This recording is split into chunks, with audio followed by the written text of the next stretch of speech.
Welcome to the Daily History Chronicle. Each day, we travel back to discover a pivotal moment that changed the world. These aren't just dates and facts. They're stories of courage, conflict, innovation, and consequence that still echo through our lives today. Are you ready to explore? Let's see what happened on this day in history. The bus is on fire. Smoke pours through broken windows. Men are pressing against the door from outside, not to help, but to trap.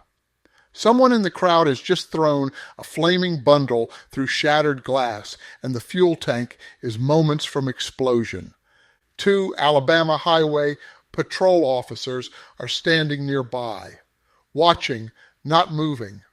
What almost no one tells you about Mother's Day, 1961, is this. The civil rights organization that planned this journey had studied Alabama carefully. They knew it was a powder keg. They knew the commissioner of public safety in Birmingham was a dedicated white supremacist. They knew the Ku Klux Klan had organized chapters throughout the state. They sent those riders south anyway, because they needed what was about to happen. That is where the story begins, not with innocence ambushed by hatred, with strategy and the terrible arithmetic of justice. This is the Daily History Chronicle, where we explore the moments that shaped our world and discover why they still matter today. I'm Richard Backus, and every day I get to share a piece of history that I think you'll find as fascinating as I do. On May 14th, 1961, Mother's Day, a Greyhound bus carrying Freedom Riders pulled into Anniston, Alabama, and was firebombed by a waiting mob. A second group arrived in Birmingham and was beaten within an inch of its life. The FBI had known the attacks were planned.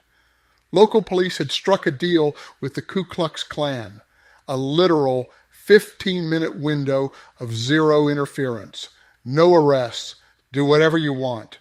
And here's what fascinates me about this moment. The standard telling casts it as unexpected horror. Brave riders, vicious mob, reluctant federal intervention. That version isn't wrong, but it leaves out something essential about what was actually happening. The Congress of Racial Equality, CORE, did not send those riders south by accident. They sent them because they needed a confrontation. They needed photographs. They needed the kind of outrage that can move a federal government that has decided, for its own political reasons, to look the other way.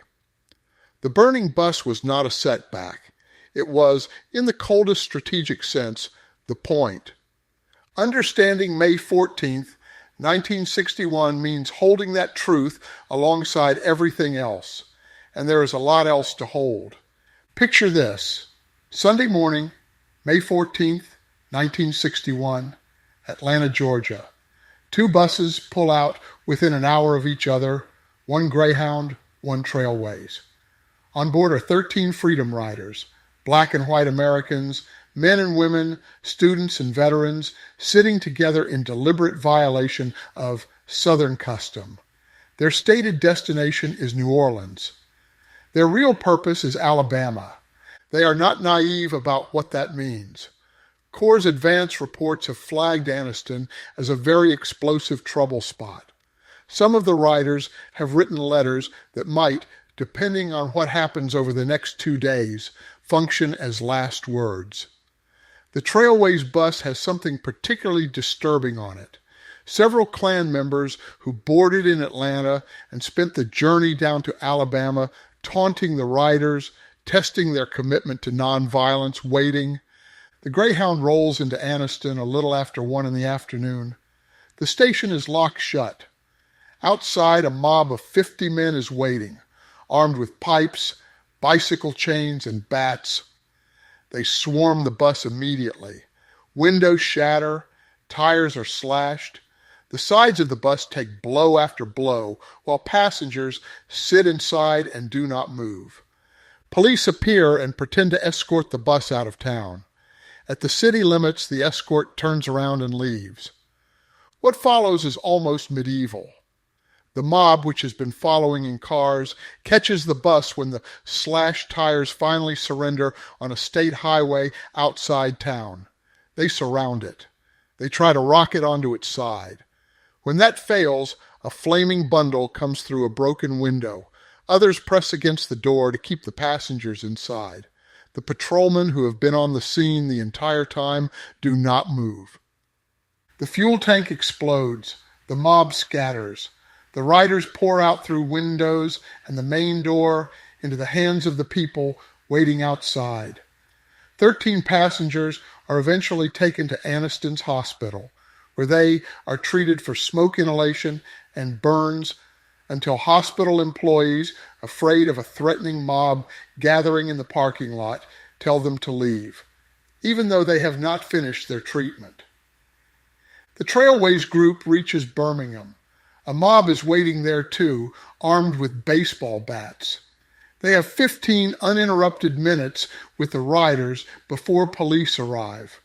The Birmingham police have been given 15 minutes per arrangement with Bull Connor to do whatever they want. They use it. Let me build the clock here because the legal backdrop matters enormously. The Supreme Court had already ruled twice, in 1946 and again in 1960, that segregation in interstate transportation was unconstitutional. The South ignored it twice. Separate waiting rooms, separate water fountains, separate seating, all maintained in open defiance of federal law that the federal government was making no effort to enforce. The Kennedy administration, newly in office, was trying to manage a Cold War, a Berlin crisis, and a Bay of Pigs disaster. Civil rights confrontations were, from their perspective, expensive distractions. Core's calculation was precise. If they could engineer a confrontation dramatic enough, the political cost of federal inaction would exceed the political cost of federal action. They needed images. They needed violence visible enough that Washington could no longer pretend not to see it. Here's what the evidence tells us about how far that calculation had been anticipated by the government itself. Before the buses left Washington on May 4th, an FBI informant inside the Alabama Klan had already reported the planned attacks to his handler. The Bureau knew the target, knew the method, knew the timeline. It did nothing. No warnings to the riders, no coordination with local law enforcement, no federal presence. J. Edgar Hoover, who regarded the civil rights movement with something between suspicion and contempt, filed the reports and moved on. The deal Bull Connor struck with the Klan was explicit and documented. A 15-minute window. No police, no arrests. A local official confirmed the terms with language that is still jarring to encounter. You can beat 'em, bomb 'em, maim 'em, kill 'em.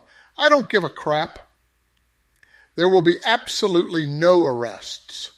That is not a failure of law enforcement. That is law enforcement operating precisely as intended, to protect a social order, not the people living beneath it. I keep coming back to Walter Bergman. He was 61 years old when he boarded that bus. A white professor from Detroit, a man who had applied for conscientious objector status during World War II, and then, looking at what was happening in Europe, changed his mind and enlisted. After the war, he stayed in Germany to work with United Nations refugee programs. He came home and founded the Michigan ACLU chapter. He became the first white member of a black Unitarian congregation in Detroit. He did not have to be on that bus. By any conventional accounting of self-interest, Walter Bergman had no business in Alabama in May 1961. But he had looked at what his fellow riders were risking, people for whom the stakes were far higher and more personal, and decided that if they could show up, so could he.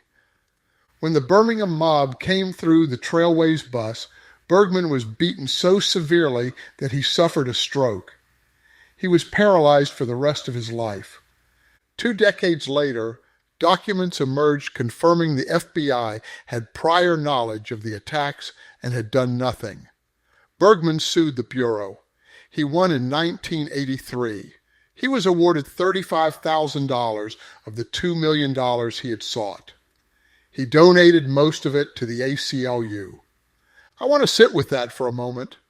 A 61-year-old man who gave up his mobility, his health, and years of his remaining life for a cause that was not his by birth or by obligation. And the institution that watched it coming and chose not to stop it paid out $35,000. Both things happened. Both things are true. And I don't know what to do with that except acknowledge it. Here is the part that rewrites the story. The burning bus photograph worked. Within hours of the attack, wire service images of a gutted Greyhound still smoldering on a rural Alabama highway, passengers scattered in the grass around it, were moving across the country. By Monday morning they were on front pages from New York to London to Tokyo. The Kennedy administration, which had been hoping this would all blow over quietly, found itself cornered. Photographs like that do not blow over. Robert Kennedy called Greyhound personally and demanded they find a driver willing to continue the route. The company stalled. When a second group of riders, organized by Diane Nash of the Nashville student movement, young people who had not been on the original buses and did not need to be there, pressed south to continue what the first group had started, Kennedy scrambled to provide protection he had not offered before. When King spoke at a packed Birmingham church with a threatening mob gathering outside, he called the Attorney General directly from inside the building. Federal marshals arrived, not because the Kennedys had undergone a moral transformation in 48 hours, but because the political math had shifted. The photograph had made inaction more expensive than action. Martin Luther King himself never rode one of those buses. He supported the riders, raised funds, gave the speeches. Some in the movement criticized him openly for offering presents without physical risk. His role was the moral voice. The riders were the mechanism. The burning bus was the lever. And the question of who decides who becomes the lever is one that doesn't resolve cleanly, no matter how many times you turn it over. We are still living with the questions this day raised. When a movement deliberately places its members in harm's way to provoke a response, who carries the moral weight of what follows? The mob that threw the firebomb, without question. The police who made the agreement, without question. But the architects of a strategy that required violence to function, where do they sit in that accounting? I don't think there is a clean answer, and I'm suspicious of anyone who offers one too quickly. What I keep returning to is this. The Freedom Riders understood something that most people who live comfortably inside functioning systems resist accepting. Injustice, left to itself, does not self-correct. Federal rulings do not self-enforce. The Supreme Court had spoken twice. The South had ignored it twice. It took a burning bus on a state highway outside Anniston, Alabama, for Washington to feel the cost of looking away. That is not a comfortable observation. It implies that power, political power, institutional power, does not respond to moral clarity. It responds to cost. The moment the photograph made non-enforcement more expensive than enforcement, the machinery moved. Frederick Douglass, who understood this arithmetic from the inside out, wrote it plainly, decades before 1961. Power concedes nothing without a demand. It never did, and it never will. The Freedom Riders made their demand with their bodies. May 14, 1961 is the ledger of what that demand cost and what it eventually purchased. The way I see this story, it doesn't fit any single frame, and that's exactly why it matters. The Freedom Riders were courageous in a way that is honestly hard to comprehend from a safe distance. The strategy they served was cold-eyed, deliberate, and in retrospect correct. The government that eventually intervened did so for reasons that had more to do with global optics and political survival than with conscience. J. Edgar Hoover's FBI read the informant reports, watched it happen, and filed the paperwork. Walter Bergman chose to put his 61-year-old body between a mob and an idea, and never walked unassisted again. All of that is true, every piece of it, and the burning bus on that highway outside Anniston was not a symbol that emerged naturally from the chaos of that day. It was built deliberately at enormous human cost by people who understood that America would not move until it was forced to look at what it was doing.